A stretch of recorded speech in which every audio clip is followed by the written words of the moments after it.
ఇంటి నుంచి మనం బయటికి వెళ్ళేటప్పుడు ఇంటికి తాళం వేస్తాం. అది కరెక్ట్ చేసామా లేదా అని చెక్ చేసుకుంటూ ఉంటాం. ఎందుకు అంటే జాగ్రత్త.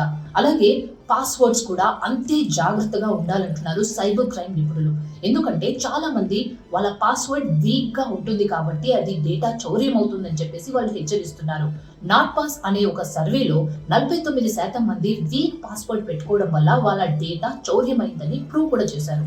మరి వీక్ పాస్వర్డ్ అంటే ఏంటి, స్ట్రాంగ్ పాస్వర్డ్ అంటే ఏంటి అంటే ఒకసారి చూస్తే వీక్ పాస్వర్డ్ అంటే ఏం లేదండి. సింపుల్ గా ఉండాలి, మనం మర్చిపోకుండా ఉండాలని 1 2 3 4 5 మన పేరు పెట్టేసి ముందు కొన్ని ఆల్ఫాబెట్స్, కొన్ని నంబర్స్ అలా పెట్టడం. అదర్వైజ్ మన ఇంట్లో వాళ్ళ పేర్లు, నిక్ నేమ్స్, నచ్చిన పేరు, నచ్చిన ఊరు, ఇలాంటి పేర్లు చాలా సింపుల్ గా పెట్టేస్తూ ఉంటాం.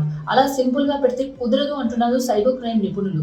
ఎందుకు అంటే దీన్నే వాళ్ళ ఆసరాగా చేసుకొని డిఫరెంట్ మాల్వేర్స్ మన ఫోన్స్ కు పంపించి మన దగ్గర ఉన్న డాటా అంతా వాళ్ళ దగ్గరికి తీసుకెళ్ళిపోతున్నారు. అందుకే మనం ఈ మధ్య కాలంలో చూస్తున్నాం, వాట్సాప్ మెసేజ్ చూస్తే ఆ లింక్ క్లిక్ చేస్తే మన దగ్గర ఉన్న అమౌంట్ అంతా కూడా పోతుంది. అలాగే మన బ్యాంక్ అకౌంట్ లో మనకు తెలియకుండానే మన డబ్బులన్నీ ఖాళీ అయిపోతున్నాయి. ఇలా జరగకుండా ఉండాలంటే మనం చేయాల్సింది ఒకటే. నంబర్ 1, మన పాస్వర్డ్ చాలా స్ట్రాంగ్ గా ఉండాలి. 12 అక్షరాలు వచ్చే విధంగా ఉండాలి. అంటే అందులో ఆల్ఫాబెట్స్ ఉండాలి, నంబర్స్ ఉండాలి, సింబల్ ఉండాలి. నంబర్ 2 ఏంటి అంటే ఫ్రీక్వెంట్ గా పాస్వర్డ్ మారుస్తూ ఉండాలి. నంబర్ 3 ఏంటంటే 6 మంత్స్ కి 3 to 6 మంత్స్ ఎప్పుడు కూడా అప్డేట్ చేస్తూ ఉండాలి పాస్వర్డ్ ని. అలాగే డిఫరెంట్ ఖాతాలకు ఒకే పాస్వర్డ్ పెడుతూ ఉంటారు చాలా మంది. ఎందుకు అంటే మర్చిపోతామని. అలా కాకుండా డిఫరెంట్ ఖాతాలకు డిఫరెంట్ పాస్వర్డ్స్ పెట్టండి. అలా పెడితే మీ పాస్వర్డ్ భద్రంగా ఉంటుంది.